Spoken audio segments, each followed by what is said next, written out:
우리가 살아가는 이 나라에는 어느 공동체이든지 다 지도자가 있지요. 리더가 다 있습니다.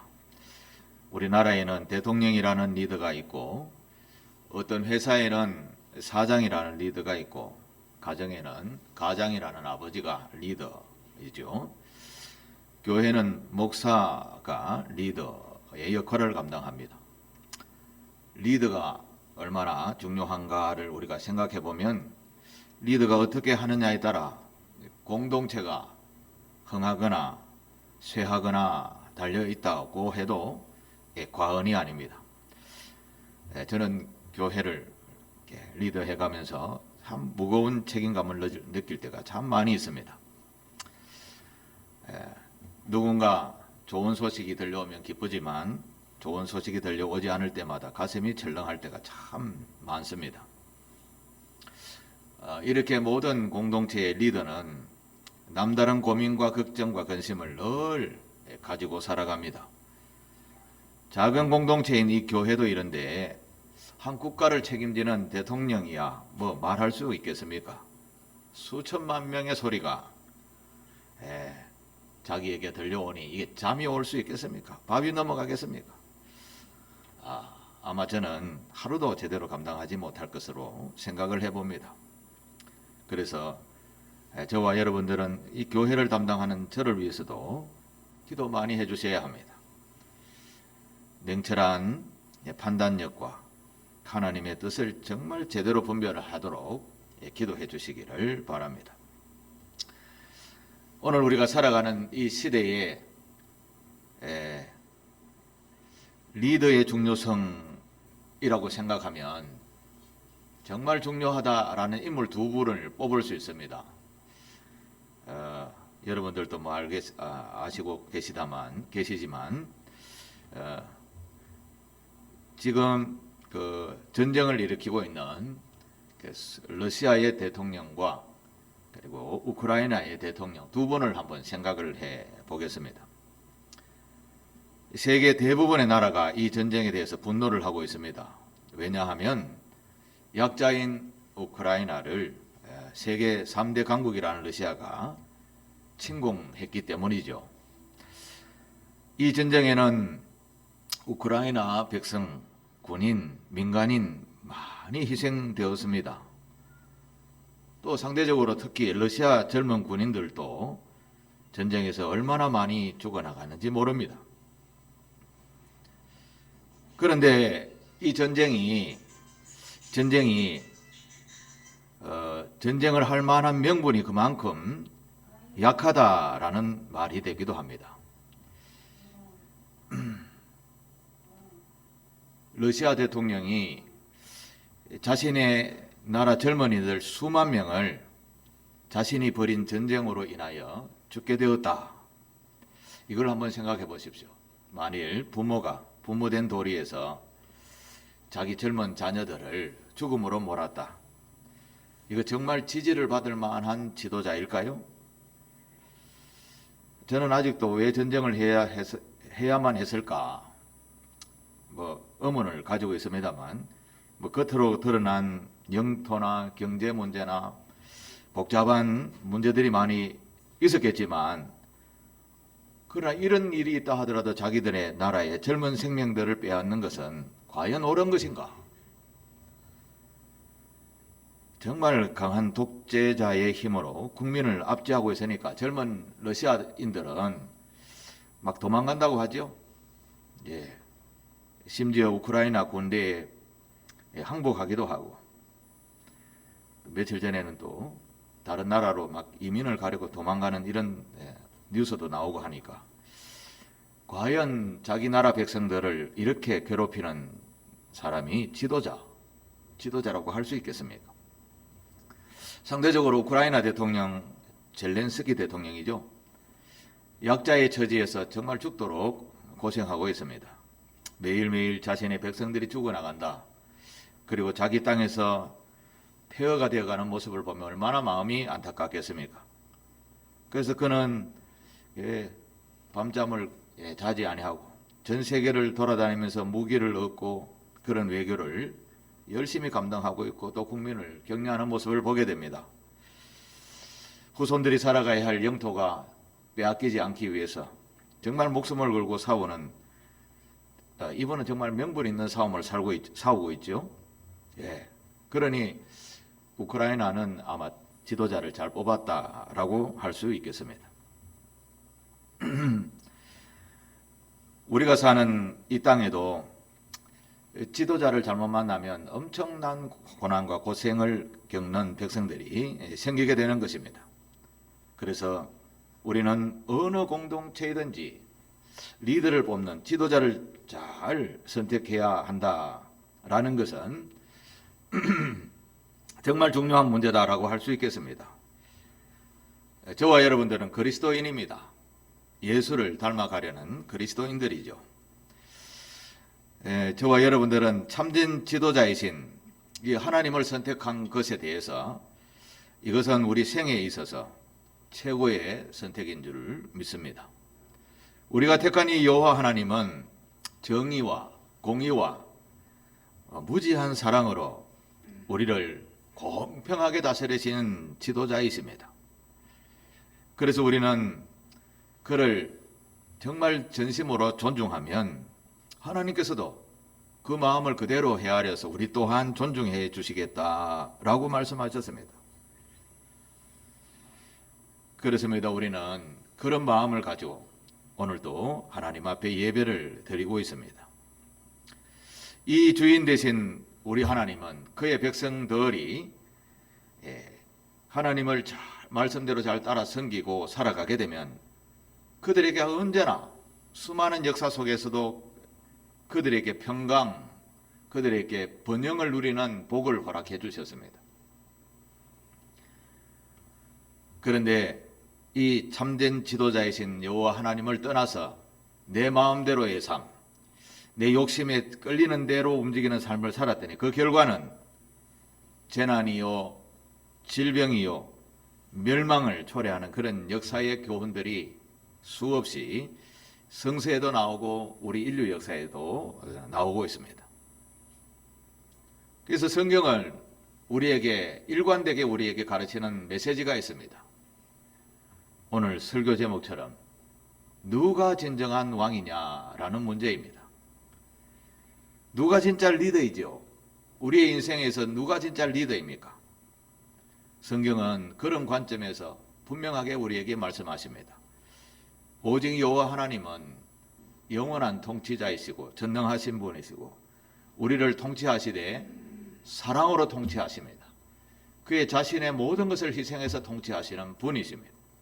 그런데 다만 그의 명령을 떠나서 자기의 소견대로 살면 무지막지한 재앙들을 만나게 됩니다.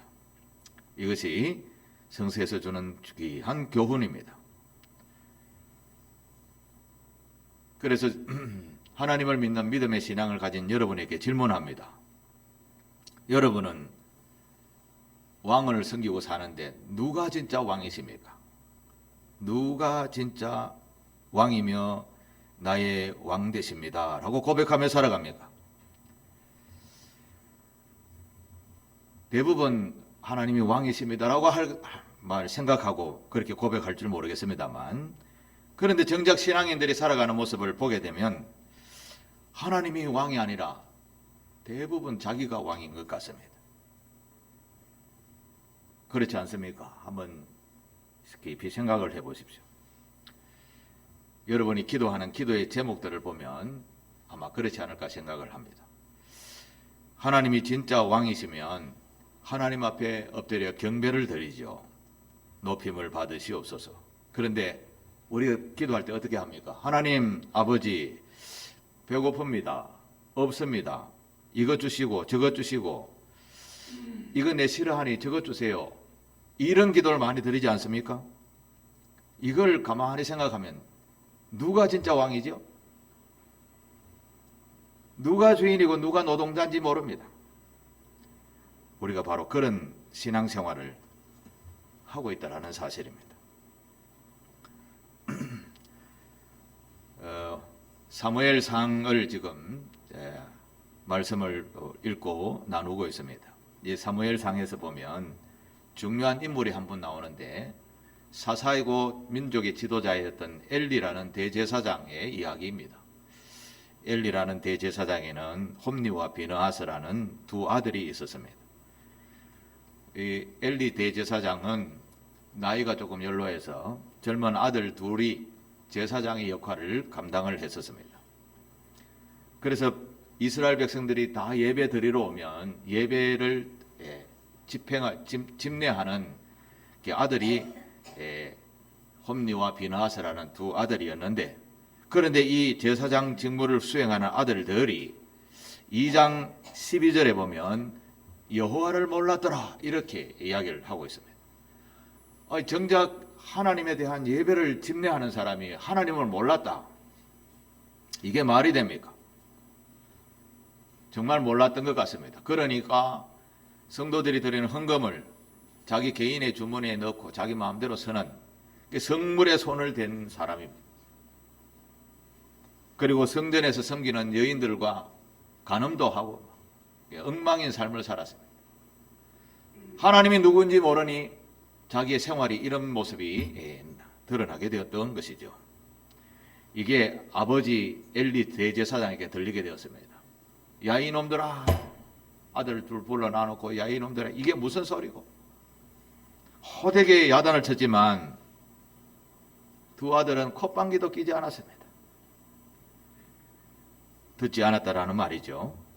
이 모습을 본 하나님께서 우리말로 하면 에이 이놈들 안 되겠다, 혼을 한번 내줘야 되겠다 라고 하면서 하나님께서 재앙을 선포하십니다. 엘리 가문, 대제사장의 가문을 멸문지화시키겠다.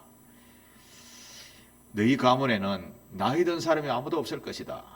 이런 어마어마한 하나님의 징계가 선포되게 됩니다.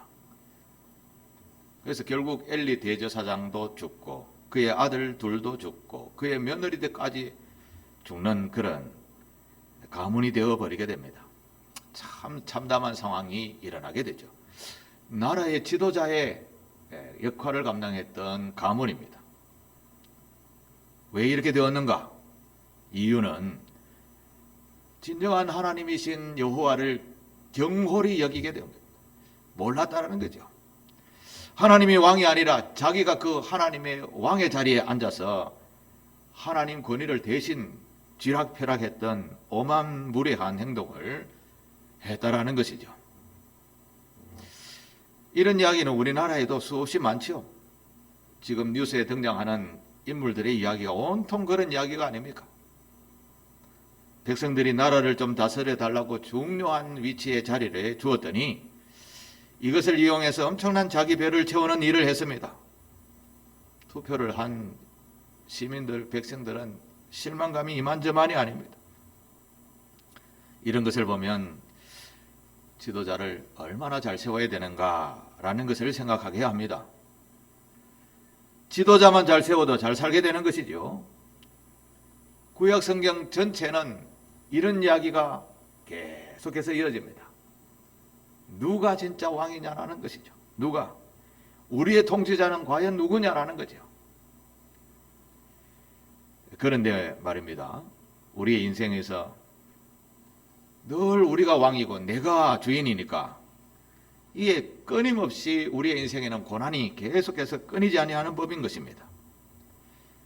러시아와 우크라이나가 지금 전쟁 중인데 이 두 나라가 내가 왕이 아니라 전능하신 하나님이 왕이라 생각하면 이 두 나라의 관계가 어떻게 되었을까요? 아마 내게 어디 있냐, 같이 먹고 살자 하면 서로 사랑하며 살았을 것입니다. 협력하여 살아가면 훨씬 더 풍성한 삶을 살지 않았겠습니까? 서로 도우면 너희 집에 없는 거 내가 좀 취하고 우리 집에 있는 건 네가 주고 이렇게 살면 훨씬 더 좋잖아요. 그런데 전부 다 내 거라고 생각하며 사니 있는 것보다 더 못하게 되는 형편이 되어버린 것이죠. 우리를 사랑으로 다스리는 하나님이 우리의 모든 인생의 진짜 주인이 된다면 아마 전쟁이 아니라 희락과 평강과 사랑과 웃음이 가득한 그런 나라, 그런 인생이 될 줄로 믿습니다. 그런데 자기가 다 왕이 되다 보니까 자기 욕심을 채우기 위해서 온갖 나쁜 짓은 골라서 다 하는 것이지요.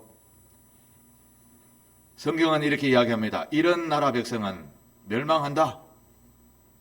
그게 바로 엘리 가문을 향한 하나님의 모델입니다. 모델을 지금 우리에게 설명하고 있는 내용입니다.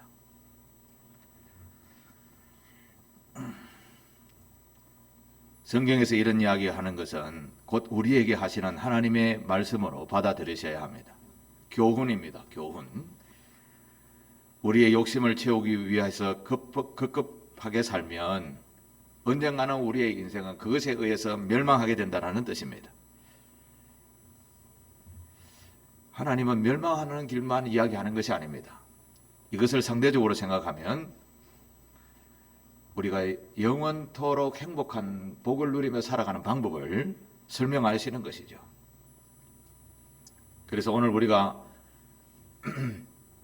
블레셋이라는 나라의 인물들이 등장하고 그들의 신이 등장하는 이런 내용을 이야기하면서 여호와 하나님이 정말 진짜 통치자고 진정한 왕이시다라고 말씀을 합니다. 그래서 제가 본문의 내용을 잠깐 소개하겠습니다. 본문에는 팔레스틴, 즉 블레셋이라는 나라가 나옵니다. 오늘도 어제도 며칠 전에도 블레셋, 그러니까 팔레스틴과 이스라엘이 계속해서 싸우고 죽이고 미사일 쏘고 총 쏘고 하고 난리가 나 있죠. 계속해서 며칠씩 몇 명씩 죽어나가고 있는 상황이 있습니다. 이 성경에 나오는 거의 3000년 전에 블레셋과 이스라엘이 싸우는 것은 오늘도 계속해서 싸우고 있습니다. 팔레스틴이라는 말이 바로 블레셋, 성경에 나오는 블레셋이라는 나라입니다.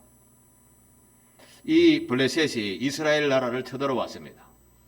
이스라엘 나라가 전쟁에서 블레셋에게 지게 됩니다. 지는 이유는 딱 한 가지입니다. 이스라엘 백성들이 여호와 하나님을 잘 섬길 때에는 감히 누구도 건드릴 수 없는 나라, 강성한 나라였었습니다. 그런데 엘리 대제사장과 홈리와 비나스 제사장 밑에 살아가는 이스라엘 백성들은 영적으로도 혼미한 그런 상황이었었죠. 지도자 보면 뭐 백성들도 뻔하다 할 수 있겠죠. 그래서 영적 상태가 하나님을 떠난 상태였으니까 블레셋이 쳐들어왔습니다. 쳐들어온 이유도 하나님께서 허락을 하셨습니다. 벌을 주신 거죠. 이스라엘 백성에게. 이스라엘 백성들이 전쟁에 지고 나니까 이게 무슨 일이냐 난리가 났습니다. 그래서 하나님의 임재의 상징인 법궤가 있습니다. 법궤. 하나님이 그것을 통해서 말씀하시고 기적과 이적과 표적들을 나타내시는 그런 하나님의 임재의 상징인 법궤가 있는데 이거 들고 나가면 이기겠지. 메고 이제 제사장인 홈리와 비나스가 둘이 메고 나갑니다. 이스라엘 백성들 우리 하나님이 왔다 하면서 막 싸웠습니다. 아니나 다를까 홀라당 법궤도 빼앗기고 그 제사장 아들 홈리와 비나스도 죽고 이스라엘 백성들도 전쟁에서 지게 됩니다. 블레셋 사람들은 그 당시에 부족과 나라와 싸우가 이기면 자기네 신이 이겼다라는 것으로 생각을 했습니다. 그래서 전리품들을 항상 자기 신전에 가득 쌓아놓았다고 합니다. 그래서 이번에도 오늘 우리가 읽었던 본문에도 보면 여호와의 상징인 법궤를 자기들이 섬기는 다곤이라는 신전 앞에 갖다 모시다 놓은 거죠. 그런데 아니나 다를까 하룻밤 자고 나니까 이 법궤가 넘어져 있어야 되는데 저희 신인 다곤이 우리말로 하면 자빠져 있는 겁니다. 처음 첫날에는 놀랬지요. 이거 누가 했느냐? 이 사람이 하는 게 아닌데 이렇게 하면서 다시 세워놨습니다. 그 다음날 또 자고 신전에 가보니까 이번에는 목도 부러지고 손도 발도 다 부러지고 몸뚱이만 뒹굴고 있습니다. 이런 일이 생길 때 사람들이 분명하게 번쩍 생각되는 게 있겠죠. 이게 뭐 일이 있다. 그런 순간에 이 블레셋 땅에 재앙이 전염병이 생기게 되었습니다. 엎친 데 덮친 격의 상황이 벌어지게 된 것이죠. 그래서 이스라엘 블레셋 지도자들 다 모였습니다. 그 말씀이 11절입니다. 11절 한번 보실까요? 이에 사람들을 보내어 블레셋 모든 방백을 모으고 이르되 이스라엘 신의 괴를 보내어 그 있던 곳으로 돌아가게 하고 우리와 우리 백성이 죽임당함을 면하게 하자 하니 이는 온 성읍이 사망의 환난을 당함이라. 거기서 하나님의 손이 엄중하심으로, 이게 바로 제가 지금 말씀드리고 있는 내용입니다. 하나님의 법궤가 그들의 신을 멸하고 그들이 백성들에게 재앙을 임하게 하고 그들이 엄청난 고난을 당하니까 온 성읍이 사망의 환난을 당함이라. 그래서 이거 원래 있는 대로 돌려보내자라는 이야기가 나왔다라는 것이죠. 이 말씀은 누가 진짜 신이냐? 그런 질문에 이스라엘이 섬기는 여호와 하나님이 정말 신이며 그분이 진짜 왕이니까 그분만 섬겨야 된다라는 권위가 담겨져 있는 말씀입니다. 그런데 정작 엘리 제사장과 그의 아들과 이스라엘 백성들은 그 하나님의 권위와 그의 전능하심을 제대로 알지 못했던 것이죠. 그러니 경고해도 듣지 않은 것이요. 경홀히 여겼던 것이죠. 이런 상황에 블레셋 이방인들이 이스라엘을 쳐들어오니까 질 수밖에 없는 것이죠. 그런데 하나님은 지지 않았지요. 그들 블레셋 땅에서 블레셋을 심판하고 있었습니다. 블레셋 사람들은 이 하나님에 대해서 다리가 떨릴 만큼 무서움을 느꼈어. 이 하나님의 법궤를 이스라엘 땅으로 돌려 보내게 되죠. 얼마 지나지 않아서 사무엘이라는 이제 드디어 엘리 대제사장이 돌아가시고 사무엘이 성전에서 자라다가 드디어 사사가 되었습니다. 사무엘이 이스라엘 백성들의 영적 상태를 보고 지도자들을 다 미스바 광장으로 모으게 됩니다. 우리말로 하면 교회에 다 모았다라는 거죠. 모아서 우리 하나님께 다시 돌아가야 됩니다. 이래서는 안 됩니다. 여호와께 우리가 지은 죄를 다 자복하고 우리 여호와 하나님을 제대로 섬겨야 됩니다. 그럴 때 우리가 번영을 누리게 됩니다. 강조하면서 우리 함께 금식 기도합시다 선포하면서 기도를 하게 되었습니다. 이제 미스바 대광장 영적 각성 집회 그런 이름을 막 붙여서 이야기를 하기도 합니다. 하나님이 진짜 왕이니까 우리 글로 돌아가야 된다라는 그런 메시지인 것이죠. 그런데 블레셋 사람들이 그 여호와 신에 대해서 혼이 나고 나서도 이스라엘 백성들이 저 지도자들이 저 미스바에 모여서 집회를 하고 있더라. 야, 이제 가서 쳐들어가서 저 사람들만 홀라당 다 죽여버리면 이 땅은 우리 땅이 된다 이러면서 또 전쟁을 치르게 됩니다. 군사를 이끌고 미스바 광장으로 쳐들어오죠. 그런데 예전의 이스라엘 백성과 지금의 이스라엘 백성은 다른 게 있습니다. 군사적 상황이 다른 건 아닙니다. 다른 거는 영적 상태가 다른 거죠. 하나님에 대한 자세가 달라진 거죠. 자기 마음대로 욕심에 따라 살던 그때와 지금은 여호와 하나님이 왕이십니다라고 엎드려서 각성하고 있는 때와는 다르죠. 그러니 전쟁이 쫙 붙었을 때 어떻게 되는가 한번 보실까요? 사무엘상 7장 10절. 사무엘이 번제를 드릴 때에 블레셋 사람이 이스라엘과 싸우려고 가까이 오매 그날에 여호와께서 블레셋 사람에게 뭘 주십니까? 큰 우레를 발하여, 여기서 우레라는 말은 비와 천둥 이걸 이야기하는 겁니다. 큰 우레를 발하여 그들을 어지럽게 하시니 그들이 이스라엘 앞에서 패한지라. 이스라엘 백성들이 이겼단 말입니까? 졌단 말입니까? 네, 전쟁에서 이겼는데 이스라엘 백성들은 그냥 이삭 죽기만 하고 누가 앞서서 일했어요? 하나님이 그들을 앞서서 일을 하신 것이요. 여러분, 하나님을 모르고요 자신의 힘으로 살아보려고 온갖 힘을 다 기울일 때는 졌습니다. 그런데 하나님 앞에 자복하고 하나님이 진짜 왕이시네요 라고 영적으로 깨어 있으니 하나님께서 그들 앞서서 일을 해주시는 겁니다. 이게 성경의 원리입니다. 저와 여러분들도 생활 속에서 이걸 적용하시게 되기를 바랍니다. 내 마음대로 뭔가 열심히 해보려도 안 되는 것이 너무 많죠. 하나님의 도우심을 구하시고 이게 하나님께서 기뻐하시는 일인가 기도하시고 행할 때 하나님께서 우리에게 앞장서서 일해 주시는 것 믿고 의지하면 우리 아버지 하나님께서 도와주시는 분이신 줄 믿습니다. 시편 55편 22절을 한번 보십시오. 내 짐을 여호와께 맡겨라. 여호와가 나의 왕이다 라고 인정해보라. 믿어봐라. 그러면 그가 너를 붙드시고 의인의 요동함이란 말은 기도하는 사람, 신앙 하나님을 믿는 사람을 요동하지 않게 한다. 영원히 허락하지 아니하신다. 하나님 붙들어 주신다는 말씀입니다. 여호와를 왕으로 섬겨 보십시오. 내가 왕이 아니라 여호와를 왕으로 섬겨 보십시오.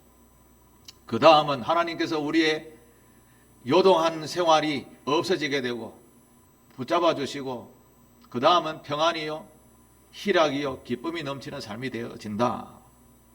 이것이 성경 원리입니다. 이걸 믿으시면 아멘 하면 이 복이 여러분에게 것이 될 줄로 믿습니다. 얼마 전에도 제가 고난이 유익이 된다라는 말씀을 드린 적이 있죠. 이스라엘 백성들이 전쟁의 짐으로 말미암아 배우게 된 것이 있죠. 그렇습니다. 하나님을 믿지 않고 자기들의 경험, 관습, 습관, 자기 소견에 옳은 대로 행하니까 실패를 경험했다라는 거죠. 심지어 하나님의 임재의 상징인 법궤까지도 경홀히 들고 나가서 전쟁에서 빼앗겨 버렸습니다. 왜 졌습니까? 하나님의 뜻이 아닌데 자기 뜻대로 하나님 도와주이소 자기 뜻대로 메고 나간 거죠. 이게 중요한 거라는 겁니다. 우리는 하나님이 원하시는 뜻을 향하여 기도하고 나아가야 됩니다. 하나님이 이거 해주이소 저거 해주이소가 아니라 하나님이 원하시는 대로 제가 하겠습니다 라고 할 때 하나님은 우리가 하기 전에 다 이루어 주시는 분이십니다. 그리고 우리의 왕이신 하나님은 참으로 놀라운 분이시죠. 그런데 인간의 왕은 우리가 충성된 신하들이 다 해야 되는 거죠. 그것과 하나님과는 전혀 다른 것이죠.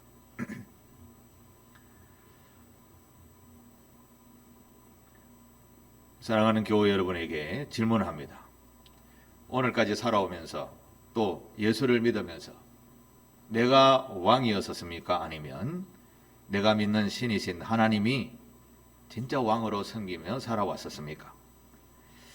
혹시 하나님을 신하처럼 내가 왕처럼 그렇게 명령하지 않았습니까? 한번 깊이 생각해 보시고 그런 생각이 났다면 회개하십시오. 이스라엘 백성들이 졌을 때 꼭 그랬다라는 거죠.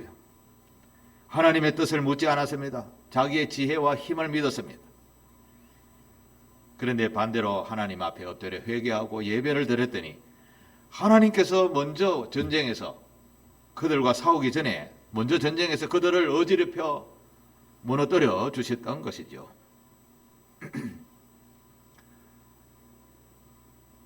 오늘 우리는 하나님과 나와의 관계를 새롭게 분명하게 정립을 해야 합니다. 정신이 번쩍 들도록 하나님은 나의 왕이십니다. 그런데 나는 여전히 내가 왕이 되어 있지 않는가를 생각해야 합니다.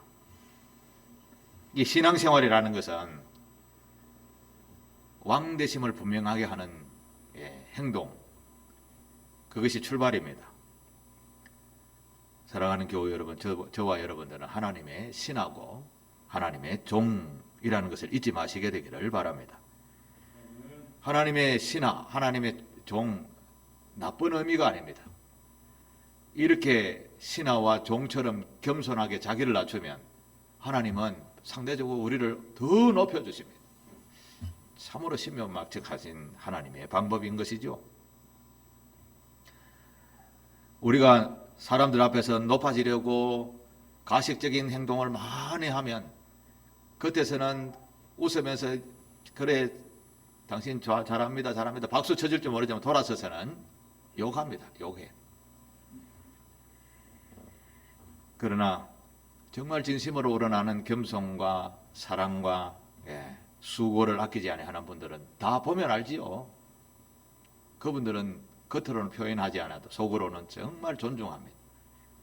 그런 그리스도인들이 다 되시기를 바랍니다. 이런 자세를 가지고 살아가는 그리스도인들은 하나님께서 보호하십니다. 한 말씀 더 시편 37편 24절에 보면 이런 그리스도인은 넘어지나 아주 넘어지지 않습니다. 왜요? 여호와께서 그를 항상 붙드셔서 완전하게 넘어지지 않게 하십니다. 이런 하나님이 우리 하나님이십니다. 우리의 왕이십니다. 그런 왕을 믿음으로 믿고 따라가는 저와 여러분 되시기를 바랍니다.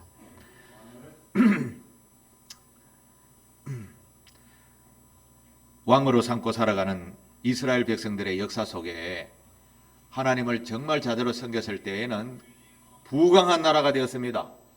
대표적으로 다윗과 같은 나라, 그 다음에 솔로몬과 같은 나라, 이런 나라는 정말 전무후무한 부흥의 길을 걸었던 시대였었습니다. 하나님의 마음에 더 합한 그런 백성이었거든요. 우리 또한 마찬가지입니다. 70년대, 80년대, 90년대를 정말 허리띠를 동이고 새벽 기도를 드리며 찬송하며 하나님 앞에 각성하며 부흥회하며 그렇게 열심을 내어서 한국교회가 이렇게 부흥게 되어졌습니다. 그런데 좀 살만해졌습니다. 하나님을 떠난 사람들이 점점 많아지고 있습니다. 예배 다음 주에 드리지 이렇게 살아갑니다. 우리 앞에 현실은 점점 암담함이 눈에 보이지 않습니까? 다시 여호와께로 돌아가야 합니다. 다시 우리의 왕이신 하나님을 바라봐야 합니다. 세계 역사를 한번 돌아보십시오. 하나님을 잘 믿는 나라 대부분이 선진국이라는 것을 우리는 이런 간접적인 원인으로도 우리는 파악할 수 있어야 됩니다. 지금부터 저와 여러분들은 이 여호와 하나님을 나의 진정한 왕이십니다. 내가 주님의 말씀을 잘 듣고 지키겠습니다. 그러니 하나님의 은혜와 사랑이 우리에게 넘치게 될 줄 믿습니다. 이게 성경에 주는 교훈입니다. 사랑하는 교우 여러분, 저를 따라 한번 보십시오. 주님은 나의 왕이십니다. 다시 한번, 주님은 나의 왕이십니다. 믿습니까? 아멘. 기도하겠습니다. 사랑과 은혜가 풍성하신 하나님 아버지, 진정한 왕이신 아버지 하나님을 바라보고자 결단하는 교우들에게 아버지 하나님 마음과 뜻과 행실이 바뀌게 하시고 여호와 아버지 하나님께 모든 것을 의탁하며 아버지의 뜻대로 살아가는 삶의 여정 속에 평강과 희락과 번영의 나라가 우리에게 누리며 살아갈 수 있게 하시고 우리 후손들에게도 이런 믿음의 유산을 잘 남겨서 믿음의 명문 가문들이 다 될 수 있는 우리 교우들 다 되게 하옵소서. 예수님의 이름으로 기도하옵나이다. 아멘.